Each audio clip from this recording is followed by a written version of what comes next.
old Cold War US satellite has started transmitting again and we don't know why. You can't play God without being acquainted with the devil. During World War II, the United States and the Soviet Union fought together as allies against the Axis powers. However, the relationship between the two nations was a tense one. Americans had long been wary of Soviet communism and concerned about Russian leader Joseph Stalin's tyrannical, bloodthirsty rule of his own country. For their part, the Soviets resented the Americans' decades-long refusal to treat the USSR as a legitimate part of the international community, as well as their delayed entry into World War II, which resulted in the deaths of tens of millions of Russians. After the war ended, these grievances ripened into an overwhelming sense of mutual distrust and enmity. Post-war Soviet expansionism in Eastern Europe fueled many Americans' fears of a Russian plan to control the world. Meanwhile, the USSR came to resent what they perceived as American officials' bellicose rhetoric, arms buildup, and interventionist approach to international relations. In such a hostile atmosphere, no single party was entirely to blame for the Cold War. In fact, some historians believe it was inevitable. This went on from 1945 to 1991, the Cold War that is. Space exploration served as another dramatic arena for Cold War competition. On October 4, 1957, a Soviet R-7 intercontinental ballistic missile launched Sputnik, Russian for Traveler, the world's first artificial satellite and the first man-made object to be placed into the Earth's orbit. Sputnik's launch came as a surprise, and not a pleasant one, to most Americans. In the United States, space was seen as the next frontier, a logical extension of the grand American tradition of exploration, and it was crucial not to lose too much ground to the Soviets.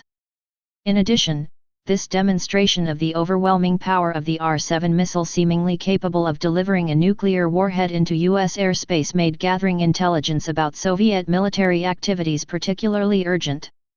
In 1958, the U.S. launched its own satellite, Explorer I, designed by the U.S. Army under the direction of rocket scientist Wernher von Braun, and what came to be known as the space race was underway. That same year, President Dwight Eisenhower signed a public order creating the National Aeronautics and Space Administration, NASA, a federal agency dedicated to space exploration, as well as several programs seeking to exploit the military potential of space. Still, the Soviets were one step ahead, launching the first man into space in April 1961. That May, after Alan Shepard became the first American man in space, President John F. Kennedy, 1917 to 1963, made the bold public claim that the U.S. would land a man on the Moon by the end of the decade. His prediction came true on July 20, 1969, when Neil Armstrong of NASA's Apollo 11 mission became the first man to set foot on the Moon, effectively winning the space race for the Americans. U.S. astronauts came to be seen as the ultimate American heroes, and Earthbound men and women seemed to enjoy living vicariously through them. Soviets, in turn, were pictured as the ultimate villains, with their massive, relentless efforts to surpass America and prove the power of the communist system. Strange projects were launched into space, many of which the public still has no idea why or what. An American satellite abandoned in 1967, now assumed to simply be space junk, has started transmitting again after 46 years. This was one of the satellites designed and built by Lincoln Laboratory at MIT between 1965 and 1976, for testing techniques for satellite communication. They made the series of satellites easy to recognize by naming them LES-1 through to LES-9. LES-1 and LES-4 suffered different launch issues. LES-1 and LES-2 were supposed to be delivered to the same 2,800 x 15,000 km orbit, but a failure of a boost stage left LES-1 in a 2,800 km circular orbit. LES-3 and LES-4 were supposed to land in geostationary orbit, but didn't make it due to a launch problem which left them in transfer orbit. Even though the first 4 satellites in the series ended up in the wrong orbits, they all produced remarkable results. LE 5, 6, 8, and 9 all ended up where they were supposed to. LES-7 never made it anywhere due to the funding drying up and the program being cancelled. In 2013 in North Cornwall, UK, an amateur radio astronomer picked up a signal which he determined to be the LES-1 that was built by MIT in 1965.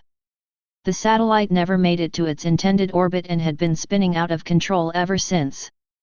Phil Williams, the amateur radio astronomer from near Bude, picked out the odd signal which was transmitting due to it tumbling end over end every 4 seconds as the solar panels became shadowed by the engine. This gives the signal a particularly ghostly sound as the voltage from the solar panels fluctuates, Williams said. It's more than likely the onboard batteries have disintegrated, and something else caused its 237 MHz transmission to resume when it was in sunlight. The LES-1 is about the size of a small automobile and should not cause any issues more than any other piece of space junk in orbit.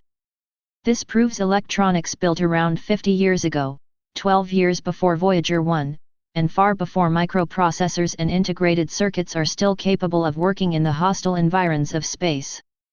Phil refers to his hobby as radio archaeology. LES-1 and LES-2 were almost identical experimental communication satellites. They both had a single X-band transponder and an 8-horn electronically switched antenna. Altitude control and sensing experiments were conducted on these twin satellites. Their first project initiative was to build, launch, and field a system to show off practical military satellite communications. Project Westford's availability for the Advanced Super High Frequency (SHF) technology, at 7 to 8 GHz, contributed to the decision to design the system for that band. The concurrent procurement of a series of satellites and terminals for the Department of Defense that commenced with the initial Defense Communications Satellite Program, IDSP, meant lessons were learned from the experiments would find an additional application. On February 11, 1965, LES-1 was launched from Cape Canaveral but only accomplished a few of its objectives. It seems misfiring of the satellite circuitry was what caused it to never leave the circular orbit and it stopped transmitting in 1967. LES-2, the twin of LES-1, did much better. It made its planned final orbit on May 6, 1965. Sadly, we face the same issues we did then today, strange presidential elections, and once again we fear the use of the atomic bomb. The containment strategy also provided the rationale for an unprecedented arms buildup in the United States. In 1950, a National Security Council report known as NSC 68 had echoed Truman's recommendation that the country use military force to contain communist expansionism anywhere it seemed to be occurring. To that end, the report called for a fourfold increase in defense spending. In particular, American officials encouraged the development of atomic weapons like the ones that had ended World War II. Thus began a deadly arms race. In 1949, the Soviets tested an atom bomb of their own. In response, President Truman announced that the United States would build an even more destructive atomic weapon, the hydrogen bomb, or super bomb. Stalin followed suit. As a result, the stakes of the Cold War were perilously high. The first H-bomb test, in the Eniwetok Atoll in the Marshall Islands, showed just how fearsome the nuclear age could be. It created a 25-square-mile fireball that vaporized an island, blew a huge hole in the ocean floor and had the power to destroy half of Manhattan. Subsequent American and Soviet tests spewed poisonous radioactive waste into the atmosphere. The ever-present threat of nuclear annihilation had a great impact on American domestic life as well. People built bomb shelters in their backyards. They practiced attack drills in schools and other public places. The 1950s and 1960s saw an epidemic of popular films that horrified moviegoers with depictions of nuclear devastation and mutant creatures. In these and other ways, the Cold War was a constant presence in Americans' everyday lives. As we jump to 2016, we are now armed with artificial intelligence nukes. The kin pick their targets, and fly faster than any jet. The Russians have the Satan II missile which could wipe out France or Texas. According to a report, the Rs-28 Arma rocket is capable of wiping out parts of the Earth the size of Texas or France, Russian state news outlet Sputnik reported in May. Russian Deputy Defense Minister Yuri Borshev said the Sarma warhead was capable of destroying targets flying across both North and South Poles, Russian state news agency TASS reported Tuesday. The missile will have a range exceeding 11,000 kilometers or 6,835 miles, TASS said. The warhead will weigh 100 tons and is designed as a successor to the R-36M Voyvoda.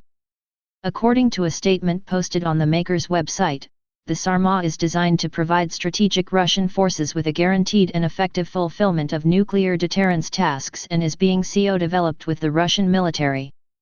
The Makeyev Rocket Design Bureau's website describes it as one of the largest research and design centers in Russia for the development of rocket and space technology. Why are Cold War satellites wakening back up that most anyone that remembers them thought they were junk? Earlier this month, Moscow announced that it was suspending an arms reduction agreement with the US in which both countries agreed to dispose of 34 tons of plutonium, enough for thousands of nuclear bombs, over what it called Washington's unfriendly actions toward Russia. These violent delights have violent ends.